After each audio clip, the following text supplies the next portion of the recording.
Hello everyone, कैसे हो आप सभी लोग। इस वीडियो में नंबर सिस्टम के हम एक्सपेक्टेड क्वेश्चन डिस्कस करेंगे जो आपके एसएससी एग्जाम में पूछे जा सकते हैं। एसएससी सीजीएल एग्जाम हो, सीएचएसएल एग्जाम हो या फिर सीपीओ एग्जामिनेशन हो, सभी में इस तरह के क्वेश्चन पूछे जा सकते हैं। क्वेश्चन का लेवल ठीक रहेगा। उम्मीद करता हूँ कि ये पहला सेक्शन है, इसमें क्वेश्चन बहुत ज़्यादा मुश्किल मैंने नहीं डाले। क्वेश्चन का लेवल एवरेज है, ठीक है। एक आधा क्वेश्चन हो सकता है आपको थोड़ा ज़्यादा मुश्किल लगे। बाकी अगर आपने नंबर सिस्टम चैप्टर पढ़ा है तो मैं उम्मीद करूँगा आप मैक्सिमम क्वेश्चन सही करो, ठीक है। तो स्टार्ट करते हैं सबसे पहले क्वेश्चन से। बिल्कुल सिंपल क्वेश्चन है हमारे पास। हमें दे रखा है 2 इंटू 4 इंटू 6 इंटू 8 इंटू 10 और ये कहाँ तक जा रहा है 400 तक। हमें बताना है नंबर ऑफ जीरोज एंड में कितनी होंगी, ट्रेलिंग जीरोज हमें बतानी है, ठीक है। इस तरह के क्वेश्चन हमने पहले कर रखे हैं, राइट। आपने अगर नंबर सिस्टम पढ़ा हुआ है तो आपने इस तरह के क्वेश्चंस करे होंगे। तो इस तरह के क्वेश्चंस को कैसे सोल्व किया जाता है, क्या यहाँ पे से मैं 2 इंटू 1 लिख सकता हूँ और यहाँ पे फिर मैं इंटू में क्या लिख सकता हूँ, क्या मैं 4 को 2 इंटू 2 लिख सकता हूँ। फिर अगर मैं आगे बढ़ूंगा क्या इसे 2 इंटू 3 लिख सकता हूँ और क्या ये मेरी सीरीज यहाँ पे 400 पे जाएगी तो इसे 2 इंटू 200 लिख सकता हूँ। अच्छा, मैंने ऐसे क्यों करा, क्या मैं यहाँ पे 2 की पावर 200 कॉमन ले सकता हूँ या नहीं ले सकता। टोटल नंबर ऑफ टर्म्स की बात करेंगे, पहले टर्म 2 है, 2 4 6 8 ऐसे चल रहा है और 400 तक टर्म्स जा रही हैं। टोटल नंबर ऑफ टर्म्स क्या मेरे पास यहाँ पे 200 हो जाएंगे, डायरेक्टली देख के बताया जा सकता है। वैसे फॉर्मूला भी होता है टोटल नंबर ऑफ टर्म्स निकालने का एपीसीजी में, लेकिन यहाँ पे जरूरत नहीं क्योंकि 2 से ही शुरुआत हो रही है। तो 400/2 कर दूंगा, 2 का टेबल चल रहा है, 400/2 करते 200 टर्म्स आ जाएंगे तो डायरेक्टली निकल जाएगा। तो हम जो दूसरा फॉर्मूला उस पर जाने की जरूरत नहीं है, last time minus first term divided by difference +1, उस पर जाने की जरूरत नहीं है एपी वाला, ठीक। अगर मैं यहाँ पे 2 को कॉमन ले लूँ तो क्या मेरे पास अंदर बचेगा यहाँ पे 1 इंटू 2 इंटू 3 और ये कहाँ तक जाएगा, क्या ये मेरे पास अब 200 तक जाएगा। अच्छा एक चीज़ बताओ, मैंने 2 को कॉमन लिया, क्या ये सही किया या गलत किया। आपका आंसर होगा सर आपने ये गलत किया, क्योंकि यहाँ पे मल्टीप्लिकेशन का साइन, अगर ये प्लस का साइन होता ना बीच में तो 2 कॉमन ले लेते हैं हम, लेकिन अगर यहाँ पे मल्टीप्लिकेशन का साइन है तो 2 कितनी बार आ रहा है मेरा, यहाँ पे टोटल नंबर ऑफ टर्म्स कितनी है 200 है, तो 200/2 आ रहा होगा। तो यहाँ पे जो कॉमन आएगा 2 की पावर 200 कॉमन आएगा मेरे पास, ठीक है। मैं या फिर मैं कह सकता हूँ 2 की पावर 200 इंटू में 1 इंटू 2 इंटू 3 इंटू ये कहाँ तक जाएगा 200 तक जाएगा। क्लियर है ये वाला पार्ट, क्योंकि मल्टीप्लिकेशन है, एक से ही मल्टीप्लाई होगा। अच्छा अगर हम बात करेंगे 1 से लेकर 200 तक जा रहा है, क्या इसे मैं 200 फैक्टोरियल लिख सकता हूँ, 2 की पावर 200 इंटू में 200 फैक्टोरियल। अच्छा 200 फैक्टोरियल में बात करें, नंबर ऑफ 2 ज़्यादा होंगे या नंबर ऑफ 5 ज़्यादा होंगे। आप कहोगे सर नंबर ऑफ 5 ज़्यादा होंगे, क्यों। जैसे कि अगर हम बात करें आप 4 फैक्टोरियल तक ही जाते हो तो 1 इंटू 2 इंटू 3 इंटू 4, 2 तो बहुत सारे मिल गए। 5 फैक्टोरियल पे जाओगे तो यहाँ पे आप 5 को भी मल्टीप्लाई कर दोगे, फिर 6 फैक्टोरियल पे जाओगे तो इसमें 6 को भी मल्टीप्लाई कर दोगे। तो नंबर ऑफ 2 हमेशा ज़्यादा होंगे नंबर ऑफ 5 से। और अगर हमें नंबर ऑफ जीरो बतानी है तो हमें बताना है 10 की मैक्सिमम पावर कौन सी होगी जिससे ये पूरा का पूरा नंबर डिविजिबल होगा। और 10 की पावर निकालने के लिए हमें क्या चाहिए, 2 और 5 के पेयर्स चाहिए होते हैं। तो हम बेसिकली नंबर ऑफ 5 इसमें निकालेंगे कि नंबर ऑफ 5 का मल्टीप्लिकेशन 5 की मैक्सिमम पावर कौन सी होगी जिससे ये नंबर डिविजिबल है। तो उसके लिए क्या करते हैं, इस तरह के क्वेश्चन में जो मेरे पास 200 नंबर है इसमें 5 से डिवाइड करना स्टार्ट करूंगा और क्वोशंट वाली टर्म को यहाँ पे लिखूंगा। ये क्वोशंट आएगा 40, 40 गुना जा रहा है, फिर 5 से भाग दूंगा, क्वोशंट कितना आएगा 8 आएगा या नहीं आएगा। फिर 5 से भाग दूंगा तो क्वोशंट मेरे पास कितना आएगा, क्या क्वोशंट 1 आएगा। अच्छा अगर मैं 5 से डिवाइड करूंगा क्या कुछ क्वोशंट बचेगा, नहीं बचेगा, यहाँ पे खत्म हो गया, क्वोशंट 0 आएगा, रिमाइंडर 1 बचेगा हमारे पास। तो हम क्या करते हैं, जो 3 कांस्टेंट आते हैं ऊपर वाले को छोड़ दिया, जिस नंबर को डिवाइड कर रहे हैं डिविडेंड को छोड़ दिया, बाकी तीनों को हम ऐड कर देंगे। तो हमारे पास हो जाएगा 40 + 8 + 1, ये दे देगा 49। तो मैं कह सकता हूँ जो मेरे पास ये नंबर है ना 200 फैक्टोरियल, ये 5 की पावर 49 से कम्प्लीटली डिविजिबल होगा। 5 की पावर 49 से कम्प्लीटली डिविजिबल है, इसका मतलब 2 की पावर तो यहाँ पे बहुत ज़्यादा रही होगी। तो क्या मैं कह सकता हूँ 2 और 5 के पेयर कितने मिलेंगे, 2 इंटू 5 के पेयर कितने मिलेंगे यहाँ पे, क्या 49 पेयर्स मिल जाएंगे। और मैं कह सकता हूँ ये 10 की पावर 49 से भी कम्प्लीटली डिविजिबल होगा। और अगर ये नंबर 10 की पावर 45 से भी कम्प्लीटली डिविजिबल है तो इसका मतलब क्या होगा, जो ये नंबर होगा अगर मैं इसे पूरे के पूरे को खोलूंगा तो मेरे पास कुछ अलग अलग डिजिट जा रही होंगी, एक्स एक्स एक्स एक्स कोई भी डिजिट जा रही होंगी, और उसके बाद हमारे पास जीरो हो जाएंगी। और कितनी जीरो हो जाएंगी, ये 49 जीरो हो जाएंगी। क्लियर। तो हमारा इस क्वेश्चन का आंसर हो जाएगा 49, ऑप्शन नंबर सी करेक्ट हो जाएगा। ठीक, नेक्स्ट क्वेश्चन पे चलते हैं। ये आपका एसएससी सीजीएल 2019 टीयर 1 का ही क्वेश्चन है। अच्छा क्वेश्चन है रिमाइंडर के ऊपर। क्वेश्चन में कह रहा है when 732 is divided by a positive integer x the remainder is 12, how many values of x are there, x की कितनी वैल्यूज पॉसिबल हैं। तो अगर मैं बात करूं यहाँ पे 732 को मैं x से डिवाइड कर रहा हूँ तो मेरे पास रिमाइंडर कितना आ रहा है, 12 आ रहा है। इसका मतलब मैं इस स्टेटमेंट से ये कह सकता हूँ कि x की वैल्यू जो होगी वो बड़ी होगी 12 से, तभी तो रिमाइंडर 12 आएगा। वरना पॉसिबल ही नहीं है रिमाइंडर। क्या मैं कह सकता हूँ अगर मेरे पास वैल्यू 5 से किसी नंबर को डिवाइड कर रहा हूँ, सिर्फ 15 या 52 ले लो, तो क्या कभी रिमाइंडर 5 से ज़्यादा आ सकता है? नहीं आ सकता, 5 से छोटा ही आएगा। या तो रिमाइंडर 0 होगा या 1 होगा या 2 होगा या 3 होगा या 4 होगा। 5 कभी रिमाइंडर नहीं आ सकता, मैंने ये चीज़ जानी। अगर डिविजिबल है तो 0, वरना 1 2 3 4। अच्छा, अगर हम यहाँ पे आगे बात करेंगे तो यहाँ पे आप देखोगे 732 को अगर आप x से भाग दोगे तो हमारे पास रिमाइंडर 12 बच रहा है। इसका मतलब अगर मैं 732 में से 12 को घटा दूं तो मेरे पास आएगा 720। 720 must be completely divisible by x। ये चीज़ क्लियर है?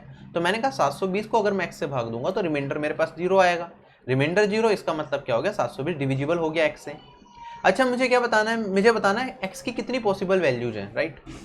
अच्छा, अगर मैं सोल्व करना स्टार्ट करूँ इसे, 720 को फैक्टराइज करेंगे, इसके फैक्टर्स निकालेंगे, प्राइम फैक्टर्स, तो वो क्या निकल के आएगा?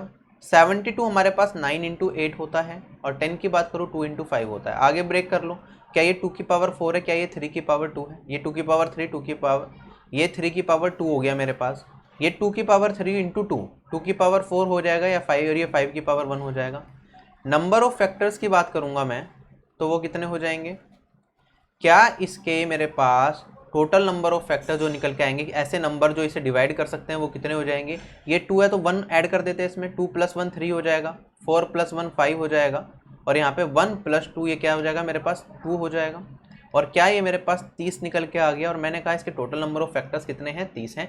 30 नंबर्स ऐसे हैं जो इसे कंप्लीटली डिवाइड कर सकते हैं। इतना पार्ट क्लियर हो गया।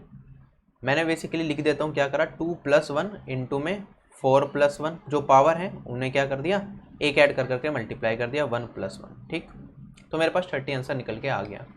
आगे बढ़ते हैं। मैंने टोटल नंबर ऑफ फैक्टर्स तो निकाल लिए, कितनी वैल्यूज ऐसी हैं जो इसे डिवाइड कर सकती हैं, लेकिन हमें क्वेश्चन में दे रखा था कि रिमाइंडर 12 है, मतलब जो है ना, अगर x की वैल्यू है वो 12 से बड़ी है, तो जितने फैक्टर्स छोटे हैं इसके 12 से वो हम निकाल लेंगे और 30 में से घटा देंगे। x के फैक्टर 12 से छोटे कौन से होंगे? कौन से ऐसे नंबर है जो 720 को काट सकते हैं? 1 है, काट देगा, 2 है, काट देगा, 3 भी आ रहा है फैक्टर में तो 3 भी काट देगा भाई, 4 आएगा, 4 भी आएगा 2 की पावर 2, 5 की बात करें 5 की पावर 1 ये भी आ रहा है, ये भी इसका फैक्टर होगा। क्या 2 इंटू 6 भी आएगा? बिल्कुल आएगा, 3 इंटू 2। 7 की बात करेंगे, क्या 7 इसके फैक्टर में आएगा? नहीं आएगा। 8 की बात करेंगे, बिल्कुल आएगा 2 की पावर 3। 9 बिल्कुल आएगा, 3 स्क्वायर। अगर हम बात करें 10, 10 आएगा, 2 इंटू 5 10 भी आएगा। अगर मैं बात करूँ क्या 11 आएगा? नहीं आएगा। क्या 12 आएगा? 12 भी इनके फैक्टर्स में आएगा। तो ऐसे कितने फैक्टर मेरे पास निकल के आए इसके जो 12 से छोटे हैं? तो आप कहोगे सर यहाँ पे 7 और 11 नहीं आए, बाकी सारे तो आए गए, तो 2 घट गए, और 1 से लेकर 12 तक 12 संख्याएं हैं, तो हम इन्हें काउंट कर लोगे तब भी 10 आ जाएगा, या फिर आप 12 - 2 कर दोगे तब भी आपके पास 10 आ जाएगा। तो 10 संख्या ऐसी हैं जो 12 से छोटी हैं या 12 के बराबर हैं और 720 को काट सकती हैं। तो 10 संख्याओं को घटा देंगे। 12 से बड़ी कितनी संख्याएं हैं जो 720 को काट सकती हैं? आप कहोगे सर 7, टोटल संख्याएं 30 थी, 30 में से हम 10 को घटा देंगे और आंसर आ जाएगा मेरे पास 20। 20 will be my answer, option number C will be correct. Clear to all of you? Let's move to our next question.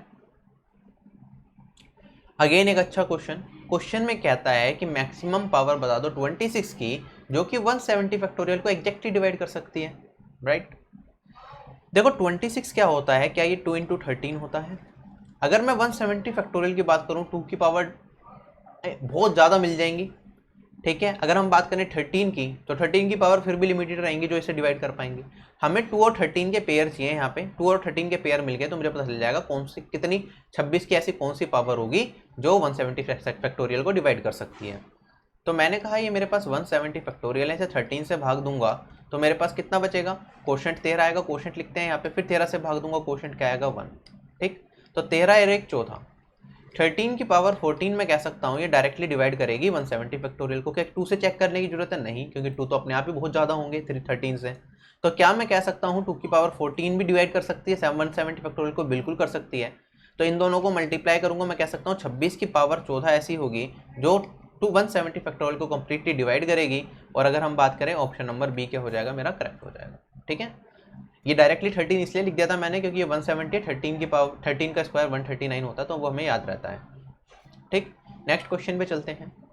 SSC CGL 2019 tier 1 का ये अगेन एक अच्छा क्वेश्चन। क्वेश्चन में क्या रखा है हमारे पास, जो ये फैक्टर्स है ना, इसका एक फैक्टर तो हमारे पास, हमें एक फैक्टर बताना है कि इस नंबर का है, एक फैक्टर क्या होगा, और यहाँ पे के हमें एक ओड नंबर दे रखा है। ये हमें 4 वैल्यूज दे रखी हैं। अच्छा, फैक्टर क्या होता है? जो इस नंबर को कंप्लीटली डिवाइड कर सके, राइट।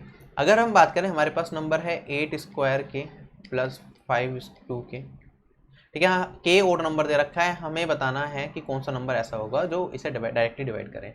अच्छा, अगर हमारे पास a की पावर n प्लस b की पावर n फॉर्म हो तो हम कहते हैं अगर n ओड है तो हमारा ये नंबर a प्लस बी से कटेगा, और हम कहते हैं a की पावर n प्लस b की power n where n is even, तो हम उसके बारे में नहीं बता पाते वो किस नंबर से कटेगा, हम डायरेक्टली नहीं कर सकते। तो क्या ये यहाँ पे इवन बनेगा? 2 से मल्टीप्लाई कर रहे हैं तो हम डायरेक्टली तो नहीं कह सकते कि ये नंबर किससे कटेगा। और हमें दे रखा है के ओड नंबर, ये इंपॉर्टेंट। अगर के ओड नंबर है तो क्या मैं इसे ओड नंबर समथिंग की पावर ओड और इसे समथिंग की पावर ओड में कन्वर्ट कर सकता हूँ? बिल्कुल कर सकता हूँ। 8 अगर स्क्वायर कर दूंगा मैं तो क्या 64 की पावर के लिख सकता हूँ, यहाँ पे 25 की पावर के लिख सकता हूँ। क्या मेरे पास के एक ओड नंबर है, ए की पावर, ये मेरा ए है, ए की पावर ओड है, यहाँ पे बी है, बी की पावर ओड है। क्या मैं कह सकता हूँ ये ए प्लस बी से कंप्लीटली डिविजिबल होगा? और मैं कह सकता हूँ ये 64 प्लस 25 से कंप्लीटली डिविजिबल होगा, और मेरा आंसर आ जाएगा 89। 89 से ये कंप्लीटली डिविजिबल है अगर नंबर, तो इसका मतलब 89 इसका एक फैक्टर है। तो ऑप्शन नंबर यहाँ पे ए करेक्ट हो जाएगा। क्लियर है क्वेश्चन सभी लोगों को? आगे बढ़ते हैं नेक्स्ट क्वेश्चन पे। अच्छा, ये वाला क्वेश्चन दे रखा है, इतनी बड़ी मल्टीप्लिकेशन दे रखी है, 9 से डिवाइड करने के बाद हमें बताना है कि हमारे पास फाइनली रिमाइंडर क्या बचेगा। ध्यान से देखो इस क्वेश्चन को, करो ट्राई। इस तरह के क्वेश्चन में चाहे तो आप रिमाइंडर कॉन्सेप्ट लगा सकते हो। हमने क्या कहा, 9 से डिवाइड करूंगा, इसका रिमाइंडर निकालूंगा, फिर इसका रिमाइंडर निकालूंगा, फिर इसका रिमाइंडर निकालूंगा, फिर इसका रिमाइंडर निकालूंगा, फिर इसका रिमाइंडर निकालूंगा और इसका रिमाइंडर निकालूंगा। या तो आप ये कर सकते हो, वरना डिजिटल सम कर सकते हो। इसका डिजिटल सम निकाला, इसका डिजिटल सम निकाला, इसका डिजिटल सम निकाला, इसका डिजिटल सम निकाला, जो भी डिजिटल सम आएगा वही हमारा क्या हो जाएगा, 9 से डिवाइड करने के बाद रिमाइंडर हो जाएगा। 9 का डिविजिबिलिटी रूल यही कहता है, ठीक है। डिजिटल सम का पूरा कंसेप्ट डिविजिबिलिटी रूल पे घूमता है 9 के। अच्छा, अगर हम बात करें, जैसे आपकी नज़र पड़ी यहाँ पे 1818 पे, तो क्या ये 1818 9 से डिविजिबल है? इसका डिजिटल सम निकालोगे, क्या ये 1 और एक 9 और 9 18 आ जाएगा, और 18 का फिर डिजिटल सम निकालोगे 9 आ जाएगा। अगर ये 9 आ रहा है तो इसका मतलब ये 9 से कम्प्लीटली डिविजिबल है, तो ये रिमाइंडर कितना देगा, 0। अब ये सारे के सारे reminder R2 R1 R3 R4 ये सारे के सारे मल्टीप्लाई हो रहे हैं इसके अंदर, तो रिमाइंडर क्या आ जाएगा मेरे पास, 0 इंटू समथिंग 0 ही आएगा, तो इसका रिमाइंडर हो जाएगा 0। ऑप्शन नंबर 1 करेक्ट हो जाएगा। क्वेश्चन यहीं खत्म। ठीक, बढ़ते हैं आगे। हमें क्वेश्चन में क्या दे रखा है, x क्या है हमारा 7 से बड़ा है, और हमें बताना है अगर इस एक्सप्रेशन को मैं डिवाइड करूंगा तो मेरे पास रिमाइंडर क्या आएगा। अच्छा, एक चीज़ बताओ, मुझे किससे डिवाइड करना है, x माइनस 2 से डिवाइड करना है। अगर मैं x माइनस 3 को x माइनस 2 से डिवाइड करूंगा तो रिमाइंडर क्या बचेगा? क्या मैं कह सकता हूँ यहाँ पे रिमाइंडर मेरे पास -1 बचेगा, राइट। ओ +1 बचेगा, x minus 2 minus x minus 3 करूँगा तो हमारे पास रिमाइंडर क्या बचा,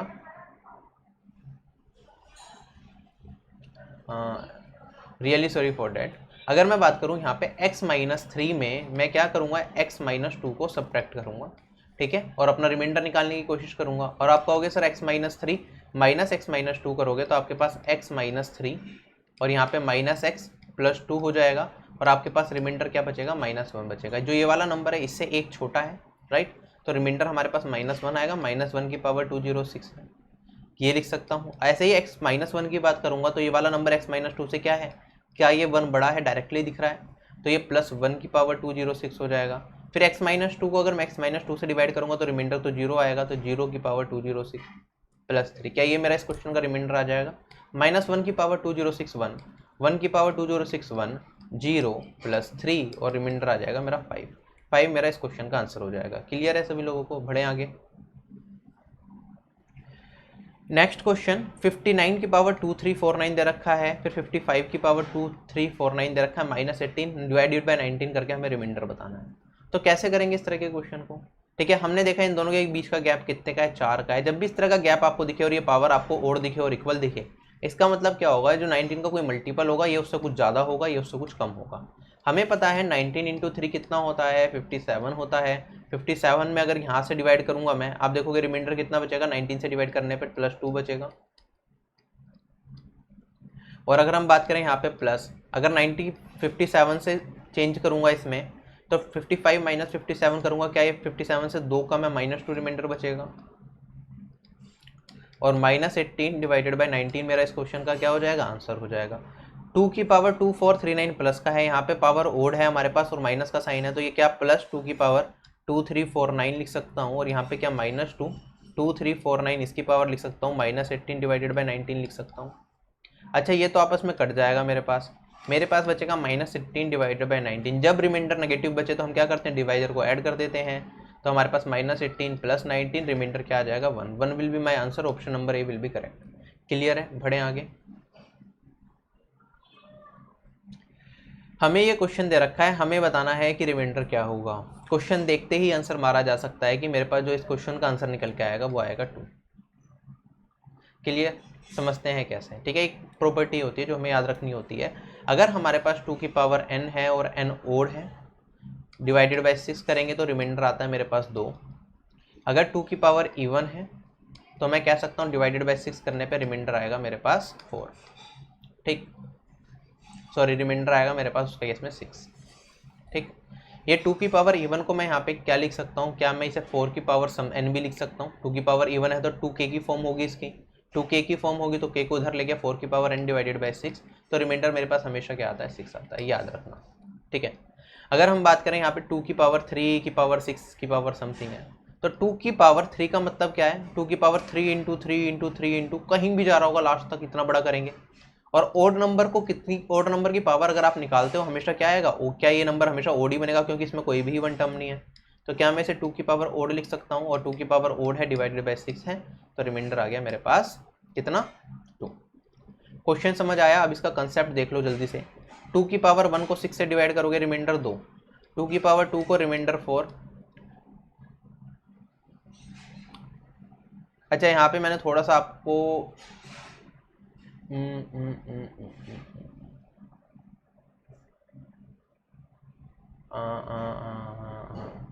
ठीक है, यहाँ पे मैंने गलती से आपको 6 लिख दिया है, यहाँ पे 4 आएगा, राइट, इसे ध्यान रखना। ठीक है, मैंने गलती से 6 लिख दिया है, यहाँ पे 4 आना चाहिए। अच्छा अगर हम बात करें 2 की पावर 4 को मैं डिवाइड करूंगा 6 से तो 4 बचेगा, 2 की पावर 3 को 6 से डिवाइड करूंगा तो रिमाइंडर कितना आएगा मेरे पास, अगेन ये 2 की पावर 3 8 बन जाएगा, रिमाइंडर 2 आ गया। फिर मैंने 2 की पावर 4 करा, ये आ जाएगा 16, 16 को 6 से डिवाइड करूंगा रिमाइंडर कितना आएगा 4 आएगा। ऐसे 2 की पावर 5 करोगे तो रिमाइंडर कितना आ जाएगा, 32 को 6 से भाग दोगे 2। तो हमने देखा जैसे ही 2 की पावर ओड बन रही है रिमाइंडर कितना आता जा रहा है, 2 आता जा रहा है। 2 की पावर इवन होगी रिमाइंडर कितना आता जाएगा आपके पास, 4 आता जाएगा। क्लियर, तो मैं ये भी कह सकता हूँ 2 की पावर 2 क्या होता है, 4 होता है, बाद में 4 की पावर 2 ही है ये, फिर आगे 4 की पावर 3 हो जाएगा। तो मैं कह सकता हूँ 4 की पावर 1, 4 की पावर 2, 4 की पावर n जाता रहेगा ये 4 की पावर n तक। जब भी मैं 6 से डिवाइड करूंगा तो मेरे पास रिमाइंडर भी क्या आ जाएगा, 4 आ जाएगा। क्लियर, तो ये याद रखना, 2 की पावर ओड है तो रिमाइंडर 2, 2 की पावर इवन है तो रिमाइंडर 4, और अगर 4 की पावर n है तो रिमाइंडर हमेशा 4 6 से डिवाइड करने के बाद। सेम टाइप का क्वेश्चन है हमारे पास 10 की पावर 1 प्लस 10 की पावर 2 प्लस 10 की पावर 3, ये जा रहा है 10 की पावर 900 तक। हमें बताना है फाइनली रिमाइंडर क्या होगा। करो ट्राई, चलो समझते हैं। अच्छा 10 की पावर 1 10 होता है, 10 को मैं 6 से भाग दूंगा, क्या मेरे पास रिमाइंडर कितना आ जाएगा, क्या मेरे पास रिमाइंडर 4 बचेगा। अच्छा फिर 10 स्क्वायर है, 10 स्क्वायर क्या होता है, क्या मैं कह सकता हूँ 6 से डिवाइड करने के बाद 10 को 6 से भाग दूंगा तो 4 आएगा, तो 4 की पावर 2 लिख सकता हूँ डिवाइडेड बाई 6, और 4 की पावर n होगा डिवाइडेड बाई 6, तो क्या रिमाइंडर 4 ही आएगा। तो मैं कह सकता हूँ 10 की पावर 1 को अगर, या 10 की पावर n को मैं 6 से डिवाइड करूंगा तो भी मेरे पास हमेशा रिमाइंडर 4 ही निकल के आएगा। तो मैंने कहा 10 की पावर n को 6 से भाग दूंगा रिमाइंडर 4, 10 की पावर 2 को भी 4, 10 की पावर 3 को भी 4, और 10 की पावर 900 को भी 4 ही रिमाइंडर देगा मुझे। ठीक है, तो मैं कह सकता हूँ यहाँ पे कि कितनी टर्म्स हैं टोटल मेरे पास, क्या ये 900 टर्म्स हैं जो आपस में ऐड हो रही हैं। तो क्या मैं कह सकता हूँ 4 प्लस 4 प्लस 4 ये कहाँ तक जाएगा, क्या ये 900 बार होगा, और इसे 6 से डिवाइड करने के बाद मुझे बताना है रिमाइंडर क्या होगा। अच्छा ये 900 बार रिपीट हो रहा है तो क्या मैं इसे 4 इंटू 900 लिख दूँ, डिवाइडेड बाई 6 से रिमाइंडर बता दूं कि रिमाइंडर क्या निकल के आएगा। अच्छा अगर ये मेरे पास 900 है, क्या 900 6 से कम्प्लीटली डिविजिबल है, बिल्कुल डिविजिबल है, 900 6 से कट जाएगा 150 टाइम्स। तो इसका मतलब अगर ये नंबर पूरा का पूरा कट ही गया तो क्या रिमाइंडर मेरे पास 0 आ जाएगा या नहीं आ जाएगा, बिल्कुल आ जाएगा, रिमाइंडर आ जाएगा 0, क्वेश्चन खत्म। ठीक है, कंफ्यूज नहीं होना कि मैंने 6 से काट दिया तो आप कहोगे सर अगर पूरा का पूरा काट ही दिया आपने तो रिमाइंडर बचेगा मेरे पास 1500 इंटू 4, वो क्वोशिएंट होगा, remainder will be 0। If 2 numbers are divisible मतलब एक डिविडेंड हमारे डिवाइजर से डिविजिबल है तो रिमाइंडर 0 हो जाता है। ठीक है, डायरेक्ट अप्रोच इस क्वेश्चन की यही होती है कि इस तरह की पावर हमें दे रखी हो, 10 की कुछ पावर जा रही हो, कितनी भी नंबर ऑफ टर्म्स जा रही हो, हम क्या करेंगे 4 से मल्टीप्लाई करेंगे जो लास्ट डिजिट है, अगर पावर इंक्रीजिंग ऑर्डर में चल रही है, नंबर ऑफ टर्म्स इतनी है, तो नंबर ऑफ टर्म्स कितनी 900, तो 4 इंटू 900 डिवाइडेड बाई 6 करके रिमाइंडर निकालेंगे। ठीक, 900 मैंने देखा 6 से डिविजिबल है तो डायरेक्टली आंसर आ गया मेरा 0। क्वेश्चन देखते ही क्वेश्चन अटेम्प्ट किया जा सकता है, ठीक है। वरना हमें ये देखना होता है अगर जो नंबर ऑफ टर्म्स हमारी क्या हो इस तरह के केस में, नंबर ऑफ टर्म्स अगर हमारा 3 का मल्टीपल हो तो हमारा रिमाइंडर हमेशा 0 ही आएगा। क्यों? क्योंकि 4 तो एक हमें यहाँ से मिलेगा, इन सबसे 4 4 तो 4 इंटू समथिंग आएगा, और अगर यहाँ पे 3 मिल गया तो 6 कट ही जाएगा उससे, ठीक है। एक क्वेश्चन है हमारे पास 7 की पावर 343 डिवाइडेड बाई 300, हमें बताना है रिमाइंडर क्या होगा। ठीक, तो इस तरह के क्वेश्चन में आपको पता होना चाहिए 7 की जो साइक्लिसिटी होती है हमारे पास, 7 कोई भी नंबर है, ये 4 की पावर के बाद अपनी वैल्यूज क्या करने लग जाता है, रिपीट करने लग जाता है। चाहे लास्ट डिजिट की बात करें, चाहे हम लास्ट 2 डिजिट की बात करें, चाहे हम वैसे भी बात करें। तो हम मैं आपको कुछ चीज़ बताऊंगा यहाँ पे, ठीक है। वैसे यहाँ पे हम 7 को नहीं लेके चल रहे हैं, ठीक है। यहाँ पे क्वेश्चन अलग है, लेकिन आप हमेशा याद रखना अगर यूनिट डिजिट का कंसेप्ट पढ़ो या लास्ट 2 डिजिट का कंसेप्ट पढ़ो, होता क्या है 7 की पावर 1 करोगे तो 7, 7 की पावर 2 करोगे तो 49, 7 की पावर 3 करोगे तो 343, 7 की पावर 4 करोगे तो 49 का स्क्वायर कितना हो जाएगा हमारे पास 2401 हो जाएगा। और अगर हम बात करें लास्ट 2 डिजिट भी अगर निकाल रहे हो तो हमने देखा यहाँ पे 7 थी और 4 के बाद हमारे पास क्या हो गया 01, तो 7 की पावर 5 की अगर लास्ट 2 डिजिट बतानी होगी तो क्या हो 01 इंटू 7 और ये 7 हो जाएगा। फिर अगेन हमने 7 की पावर 5 की यूनिट डिजिट निकाली, अगर मैं 7 की पावर 6 की बात करूंगा तो वो मेरे पास क्या हो जाएगा, वो मेरे पास यहाँ पे 7 इंटू 49 हो जाएगा, सॉरी 7 इंटू 7 निकल के आएगा। लास्ट 2 डिजिट यहाँ पे हमारे पास 07 थी, तो यहाँ पे अगेन मैं 7 से मल्टीप्लाई करूंगा तो 49, ये चीज़ रिपीट होती रहेगी। तो 7 की अगर लास्ट 2 डिजिट भी पूछे 7 की किसी पर्टिकुलर पावर की, तो हमें पता है वो 4 के बाद रिपीट होती है, हम डायरेक्टली निकाल सकते हैं। ये आने वाले टाइम में मैं क्वेश्चंस कराऊंगा इस पे, लेकिन अभी हमने ये समझ लिया फिलहाल, ठीक है। और हमने कहा यूनिट डिजिट की बात करेंगे, वो भी उसका तो साइक्लिसिटी 4 होती है हर एक नंबर की, कि हम 4 के बाद कहते हैं कि यूनिट डिजिट रिपीट करनी स्टार्ट हो जाएगी, तो वो तो ठीक है यूनिट डिजिट का सिंपल कॉन्सेप्ट है, आपको पता होगा। लेकिन लास्ट 2 डिजिट अगर हमसे पूछते इस क्वेश्चन में कि लास्ट 2 डिजिट क्या होगी इस बारे क्वेश्चन की, तो मैं कहता कि 4 के बाद रिपीट कर रहे हैं, 4 से भाग देता था, रिमाइंडर निकाल देता। 343 को अगर मैं 4 से भाग देता हूँ तो रिमाइंडर मेरे पास बचता कितना 3। तो अगर लास्ट 2 डिजिट पूछता है इस क्वेश्चन में तो मैं कहता 7 की पावर 3 में जो लास्ट 2 डिजिट होते हैं वही मेरा आंसर होगा। और मैं कहता है यहाँ पे 7 की पावर 3 343 होता है, और 343 में 43 मेरी लास्ट 2 डिजिट निकल के आती है इस क्वेश्चन की, ठीक। बाकी ये क्वेश्चन अलग है, अगर लास्ट 2 डिजिट पूछता तो हमारा आंसर 43 आता। देखते हैं इस क्वेश्चन में क्या दे रखा है एक बार, और फिर हम आगे बढ़ेंगे।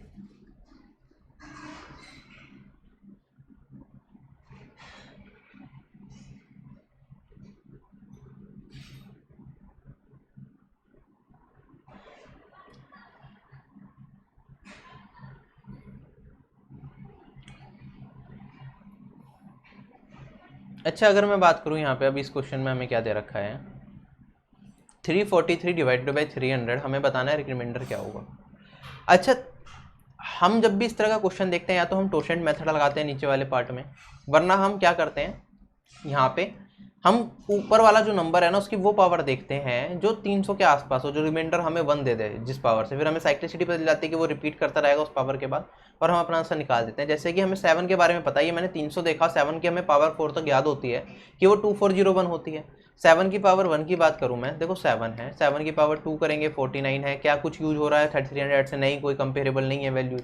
7 की पावर 3 पे गए, 7 की पावर मेरे पास 343 आ गया, कोई कंपेरिजन है नहीं, 43 रिमाइंडर बचेगा, स्टिल अ बिग वैल्यू। 7 की पावर 4 क्या होगा 240, ना आपके एग्जाम में क्वेश्चन आएगा तब भी इसी तरीके से आएगा जिसमें किसी ना किसी पावर पे जो आपका जिससे डिवाइड करना उससे आपको रिमाइंडर 1 या 2 मिल जाएगा, ठीक है, फिर आसान हो जाएंगी चीज़ें। तो जैसे ही मैंने 24101 देखा तो मैं कह सकता हूँ 7 की पावर 4 को अगर मैं 300 से डिवाइड करूंगा तो मेरे पास रिमाइंडर क्या आ जाएगा 1 आ जाएगा, ठीक। क्योंकि जो हमारे पास 2401 है 300 से डिविजिबल है, यहाँ पे 300 की जगह 600 होता, 800 होता, 400 होता, तब भी यही बचता, क्योंकि 2400 से वो सारे के सारे नंबर 2400 को काट सकते हैं, रिमाइंडर क्या दे देंगे हमें 1 दे देंगे अगर 2401 को मैं भाग दूंगा, ठीक।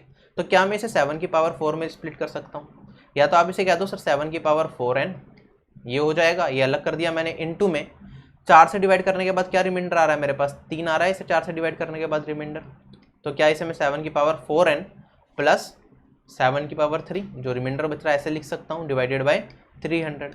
अच्छा, ये तो 7 की पावर 4 तो मुझे रिमाइंडर 1 दे रहा है, तो इसे 1 की पावर n इंटू 7 की पावर 3 डिवाइडेड बाई 300 लिख सकता हूँ। 343 डिवाइडेड बाई 300 करेंगे तो रिमाइंडर कितना आएगा? क्या ये मेरे पास रिमाइंडर यहाँ पे 43 दे रहा है? 43 विल बी माई आंसर। इस क्वेश्चन में लास्ट टू डिजिट पूछते जब भी मेरा आंसर क्या होता? 43। ठीक, तो क्वेश्चन टू क्वेश्चन डिपेंड करता है। मैंने कुछ और कॉन्सेप्ट भी आपको बता दिए। तो आज की क्लास को आई थिंक यहीं खत्म करते हैं। हमने काफ़ी क्वेश्चन डिस्कस कर लिया। आने वाली क्लासेस में इस पे बेस्ड और क्वेश्चन आएंगे और प्रैक्टिस सेशन नंबर सिस्टम के आते रहेंगे। ठीक, आप मुझे अनअकैडमी पे फॉलो कर सकते हो। मेरी बहुत सारी स्पेशल क्लासेस आपको अनअकैडमी पे मिलेंगी जो कि बिल्कुल फ्री हैं। ठीक है, आप इन्हें देख सकते हो, अपनी तैयारी इनसे कर सकते हो। मेंस के प्रैक्टिस सेशंस मिल जाएंगे अलग अलग चैप्टर्स के, वहाँ से आप अपनी तैयारी बहुत अच्छे से कर सकते हो।